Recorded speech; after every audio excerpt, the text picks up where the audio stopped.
les autorités, je leur ai dit, j'entrerai dans ce service en tant qu'avocat et en tant que citoyen. J'entre seul et personne ne m'accompagne, s'il le faut. Ils m'ont dit en tout état de cause, aujourd'hui, les ordres, c'est que vous ne franchirez pas cette porte. Évidemment, j'ai essayé d'entrer. Et vous avez pu filmer cela. Et à la limite, ils allaient me brutaliser. Je leur ai dit maintenant, je sais que vous avez reçu des ordres. Si un seul citoyen franchit cette porte, j'entrerai avec ce citoyen et vous prenez la responsabilité de me brutaliser en tant que citoyen fréquentant un service public. Alors, ils ont fermé la porte où on devait passer pour ouvrir l'autre porte. J'ai vu que c'était ouvert, je me suis rendu à cette porte, ils ont fermé cette porte pour ouvrir l'autre porte. Donc vous avez vu, vous tous, vous avez pu assister à cela et j'avais mal. J'avais mal parce que notre pays est entré dans une situation de dégradation à laquelle personne ne s'attendait. Ce qui, en fait, devait donner l'exemple de civisme, l'administration qui devrait être neutre, être un service public, est une administration sous des ordres. Des ordres qui ne sont pas occultes. Parce que, un, c'est un service du ministère des élections qui est sous la responsabilité du ministre de l'Intérieur, qui est au courant, je l'affirme, de la situation. J'ai fait en sorte qu'il soit alerté. Il n'a pas réagi. Ensuite, il y avait des forces de défense et de sécurité qui sont des GMI. Les GMI, c'est la police nationale. J'ai alerté le directeur de la police nationale et toutes les personnes qui pouvaient leur demander de me laisser accéder à ce service comme citoyen. Ils n'ont pas réagi. Et puisque je m'attendais à être brutalisé, ils avaient reçu des instructions. J'ai alerté le procureur de la République, j'ai alerté le procureur général, près la cour d'appel, qu'il s'apprêtait à me brutaliser. Et j'ai alerté aussi le ministre de la Justice. Donc aujourd'hui, il faut que les masques tombent. Il faut que les masques tombent et que l'on sache que nous sommes dans un État autoritaire qui a rompu avec l'état de droit, qui est dans la violence sous toutes ses formes. Et un État qui n'est pas décidé, à rester dans la coupe d'un État démocratique. Parce que Aïb a été empêché d'aller prendre les fiches, l'huissier de constater que les fiches ont été remises ou qu'ils ont refusé d'exécuter une décision de justice, ce qui en fait est puni par la dégradation civique. Et le refus d'exécuter une décision de justice est puni aussi par la loi. Donc ceux qui sont chargés d'appliquer la loi, ce sont ceux-là qui sont en train de violer la loi. Et malheureusement, nous avons des enfants, nous avons des petits-enfants qui sont en mesure de comprendre et qui peut-être penseront que ce qui est anormal, c'est ce qui est normal. Parce que la référence, ce sont les hommes de loi. La référence, ce sont les forces de défense et de sécurité. Ce sont les personnes les plus respectées. L'avocat est considéré comme quelqu'un qui est là pour tout le monde, qui n'a pas à avoir de parti pris. Il a un client, il le défend. Il est coupable, il plaide coupable et il demande la clémence ou les circonstances atténuantes où il met en œuvre des mécanismes permettant à son client d'avoir ailleurs la possibilité de sortir des griffes de la justice. Il n'est pas coupable, il plaide non coupable. Voilà, ils auront besoin de nous. Et aujourd'hui, ce qui est malheureux, c'est que ça risque d'être culturel. Ce qu'ils ont détruit, c'est profond. C'est profond dans l'esprit de la jeunesse, l'état de droit, la démocratie, la culture démocratique. Ils l'ont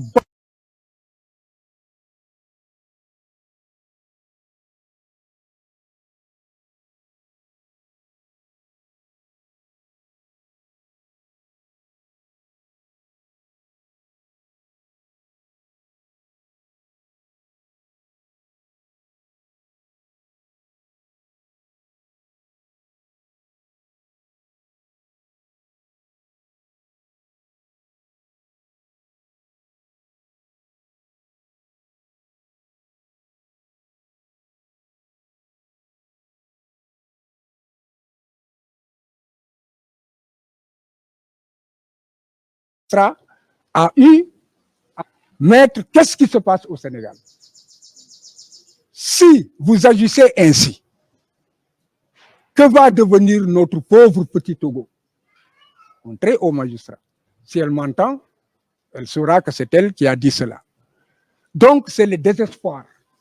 Mais il faut aussi que la communauté internationale sache que ce n'est pas un peuple violent, ce n'est pas un peuple suicidaire.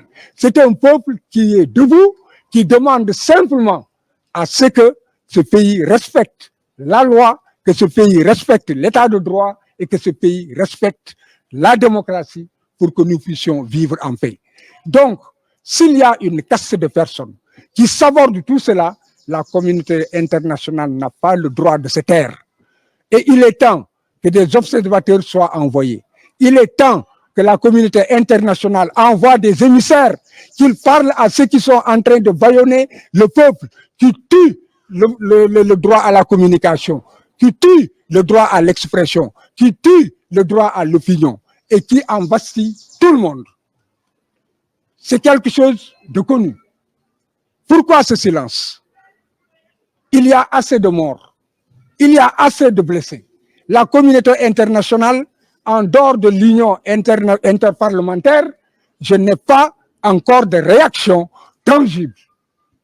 Et l'union interparlementaire en train de suivre cela, c'était depuis le début lorsque les droits de Ousmane Sonko ont été violés alors qu'il était député. Depuis l'union internationale suit la situation, demande des rapports complémentaires et suit la situation de près. Et avait aussi demandé à ce que l'on essaie d'envoyer ici des personnes qui parlent aux autorités. En dehors de cela, tout le monde se tait. Et demain, chaque pays voudra courtiser le Sénégal. Faites attention, le peuple sénégalais est mûr et le peuple sénégalais sait être reconnaissant et le peuple sénégalais sait reconnaître ses amis.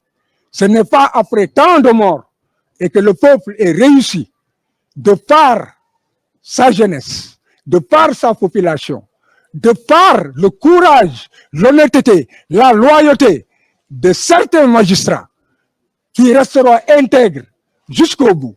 Et je ne me gênerai pas, je ne me gênerai nullement de citer le juge Sabassi Faye, qui a eu ce courage, Madame Aïssatou, qui a eu le courage de refuser une décision à laquelle elle n'adhérait pas. Je parlerai de Madame Mariam Gueye, qui a eu le courage de dire ce qu'il fallait dire. Et ce qu'elle a dit, nous le retrouvons en filigrane dans la décision, aussi bien de Sabassi que dans la décision du juge Thion qui a été rendue le jeudi dernier. Et aussi le courage de Ousmane Diagne, le procureur général. Quant à Thion, tout le monde entier apprécie sa décision, non pas seulement parce qu'il a dit le droit, c'est une décision de haute facture, mais aussi parce qu'il a eu le courage, malgré les pressions, de dire le droit. Et c'est ce que nous attendons des juges. Quand un pouvoir est finissant, quand un régime est finissant, qu'est-ce qu'on peut attendre de ce régime? Sauvons ce pays. Aujourd'hui, que cela soit les magistrats, les avocats, les forces de défense et de sécurité, les simples citoyens, nous devons sauvegarder le minimum que nous avons eu et que nous avons conquis de haute lutte, que le peuple sénégalais a conquis de haute lutte, depuis des générations et des générations. Depuis Lamine Senghor, certainement, certains ne le connaissent pas, Lamine Senghor, depuis Aline Sitoé Diatta, depuis même Senghor, qui a eu à nous faire à intégrer dans notre constitution, pour en faire un bloc de constitutionnalité, le respect des conventions internationales dans lesquelles il y a le respect des droits de l'homme, le respect des droits économiques et sociaux, et maintenant avec l'évolution, les droits environnementaux et autres. Et nous n'avons pas assisté à cela. Senghor avait des limites. Et lorsqu'il était sur une ligne rouge, il savait s'arrêter pour sauvegarder l'essentiel, la démocratie et l'état de droit. Abdou Diouf aussi, qui l'a succédé, a fait la même chose. Plusieurs fois, lorsqu'il y avait péril et menace et que l'ordre national pouvait être troublé, l'ordre public pouvait être troublé, il n'a pas hésité à appeler à un gouvernement d'union nationale unissant les cœurs et les esprits. Abdoulaye Wade, pareil. Lui aussi, il a sauvegardé cela. Et il avait des limites. Tout le monde sait que lorsque l'Assemblée nationale allait se prononcer sur une certaine loi et que la population a manifesté, immédiatement, il a demandé le retrait de ce projet de loi. Donc, il avait des limites. Pourquoi maintenant, on ne peut pas avoir de limites? Pourquoi maintenant, on ne parle pas à son peuple? Pourquoi maintenant, on ne parle pas à l'opposition? Pourquoi on ne cherche pas la paix? Pourquoi on ne cherche pas la concorde? Pourquoi veut-on toujours la confrontation? Pourquoi est-ce que la violence est érigée en règle dans ce pays? Tout le monde a mal et les esprits doivent revenir. Et je m'adresse aussi à ceux qui devraient parler dans ce pays en dehors de la communauté internationale. Des personnes sont des électeurs, de grands électeurs, des guides auxquels ce qu'on appelle les talibés ont donné leur sueur, ont donné leur sang et donnent tout. Et ces talibés aujourd'hui ont besoin d'eux. Et ils ne demandent qu'une seule chose, qu'ils prennent la parole et qu'ils disent ce qui doit être dit. Ils ne peuvent pas continuer à se taire. Ce peuple est à bout. Il ne reste maintenant pratiquement que moins de 65 jours. C'est un régime finissant. Donc, le peuple ne peut pas être pris en otage. Il faudrait que ceux qui aujourd'hui peuvent créer l'équilibre, et notamment la justice, qu'ils disent basta, basta, basta, et que le peuple retrouve effectivement sa quiétude et elle aille vers une élection inclusive, sans laquelle une élection qui ne peut être une élection qui reflète la volonté populaire si Ousmane Sonko n'en fait pas partie.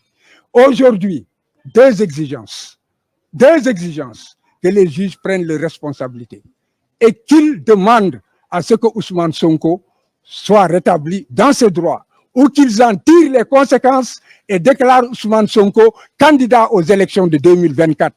Ils en ont le pouvoir, la loi leur donne la possibilité et aussi Ousmane déposera un dossier qui sera conforme à tout ce qui est dit. Donc, cela est attendu. La justice, c'est l'équilibre. C'est l'équilibre. Quand une société se fissure, c'est la justice qui la recolle. Et maintenant, il se trouve que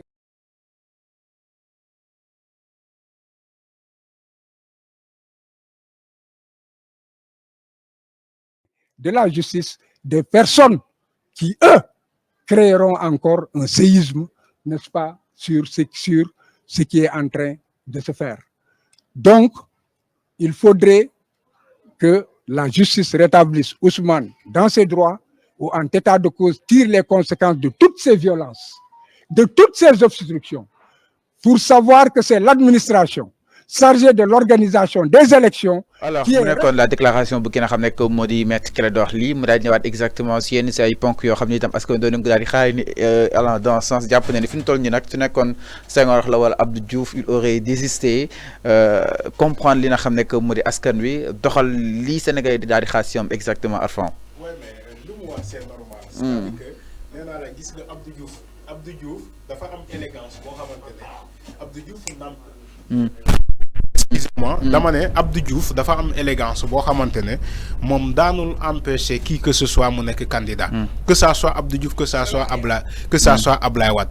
Maintenant pourquoi tey Macky Sall depuis 2015-2016 ci le cas de Karim Wade et Khalifa Sall tey mu ngi ci Ousmane Sonko des pratiques yoo xamante ne bu jàppee peut-être qui c'est mon adversaire de taille moom day def tout pour mu empêcher la nga nekk candidat loolu waruñu nekk ci ces arts de manœuvre. parce que comme il a dit. Un régime finissant yow da nga war a tàggatoo ak surtout que moom le président de la République dafa ne man bokkuma ci élection yi donc ku bokkul ci élection yi da nga war a yaatal. géew bi bàyyi ñëpp ñu bokk. C'est ça des élections transparentes et